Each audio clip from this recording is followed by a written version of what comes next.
এই দুদিনীয়া জীৱনত কিছুমান মানুহ আমাৰ খুব সোনকালে আপোন হৈ পৰে।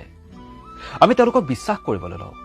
আমাৰ সুখ দুখৰ আঁৰৰ মানুহজন তেওঁ বুলিয়ে ভাবিবলৈ লওঁ আৰু তেওঁ তেনেকৈ বিশ্বাস দিয়ে। তেওঁ গোটেই জীৱন লগত থকাৰ প্ৰতিশ্ৰুতি দিয়ে, কিন্তু তেওঁ প্ৰতিশ্ৰুতিবোৰ পালন নকৰাকৈ খুব কম সময়ৰ ভিতৰতে আমাৰ জীৱনৰ পৰা গুচি যায়, দি যায় কেৱল স্মৃতিবোৰ। কেতিয়াবা ভাগৰি পৰিলে তেওঁ সাহস দিয়ে যে মই তোৰ লগত আছো, তই কেৱল কামবোৰ কৰিছা। আৰু সেই সাহস দিয়া মানুহজনে কিন্তু এদিন ৰাতি আপুনি চিঞৰি চিঞৰি কান্দা শব্দবোৰ শুনিবৰ কাৰণে তেওঁৰ হাতত সময় নাথাকে।